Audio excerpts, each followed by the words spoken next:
Hi, my name is Tamarra, and this is my first edition of my dread journey. It's been about 2 weeks since I decided to stop conditioning and brushing my hair. I have naturally curly hair that I wasn't really aware of for most of my life.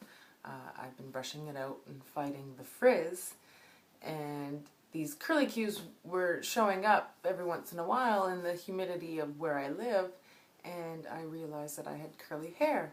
And most recently I decided that I'm going to take my curly hair just one step further and make it as low maintenance as possible, although dreadlocks are a lot of maintenance to create and maintain. In a sense, the actual time spent on your hair is very minimal, and the few pieces of dreadlocks I've put in already feel wonderful. I love them, and I'm very excited to continue on this dread journey. So, with that said, what I'm going to do today is share with you a making of a dread.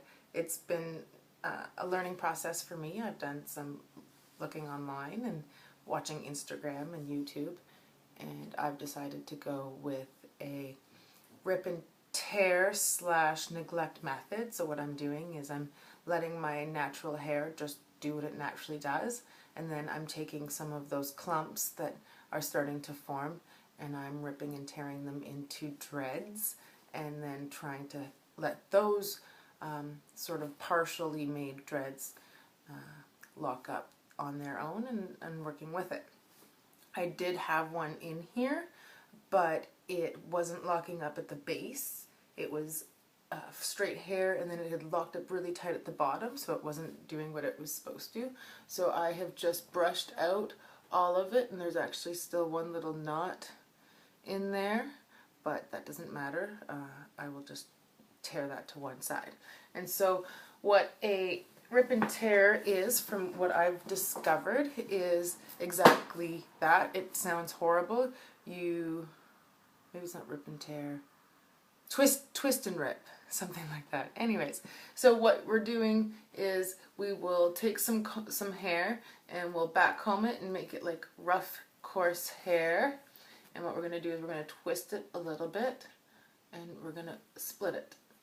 Twist it and split it. And so what I'm trying particularly to do this time is make sure that I have a lot of locking up right at the base of my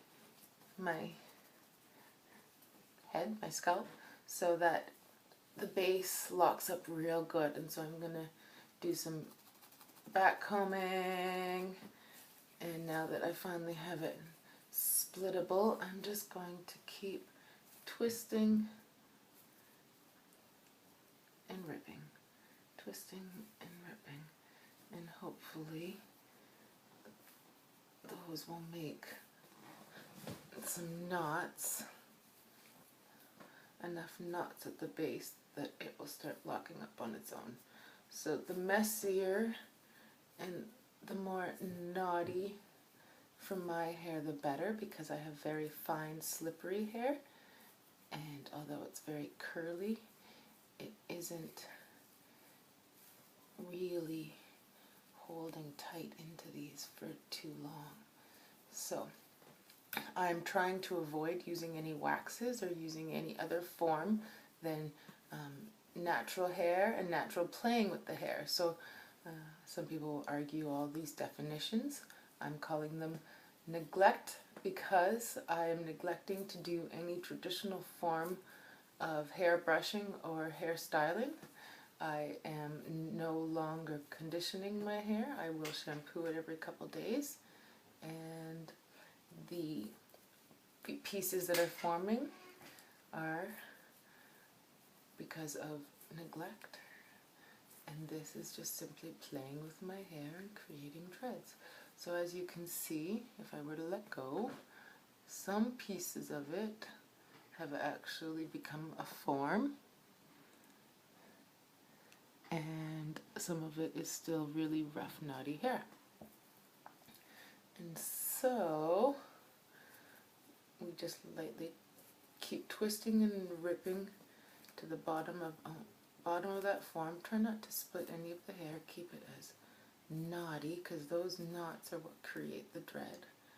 So I've never actually looked up the definition of dread before, and someone said don't call it a dread because there's nothing dreadful about them, so we'll call them our locks. I always referred to my curly hair as locks because that's what they are. And so just keep twisting and ripping, twisting and ripping. I'm not sure if you can see all the stray hairs in there. Now, wax would help keep those down, or crocheting them in would help keep those down. Once again, I mentioned that I'm going to attempt neglect for a while and let them form. So what's going to happen is that those stray hairs are just going to stay there until they lock up into their own. So that's a nice solid piece of dreadlock right there. Ta-da! And so it says I've been about 6 minutes. I could have probably taken longer, and I will spend a little bit more time just locking it up a bit. But because the hair had already previously been locked, it was already in a really lockable state. Very frizzy. And so there's one. I do have a couple more that I've put in. This guy's been here for a couple days now. And so I can take him out, and you can see. And every once in a while some stray hairs get into it, so I just twist it. And I'm just going to keep doing this. So this guy's probably 2 or 3 days old. So there's one, and then there's 2.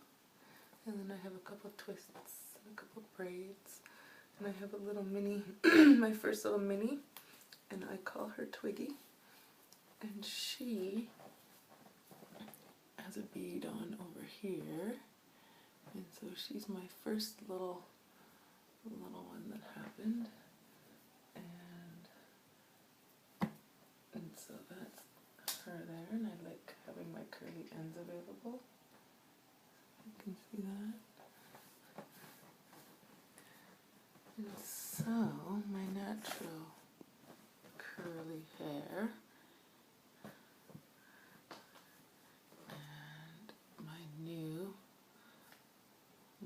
lock, and so I like that one. She feels a lot more tighter at the base now, and so it just goes like that, and she just blends right in right now. Ba-da-da. And so previously I'd put an elastic on and a bead, but I think I'm going to skip that for a couple days and see if she'll lock up a little more on her own without inhibiting her. We'll save the beads until they get a little bit more mature.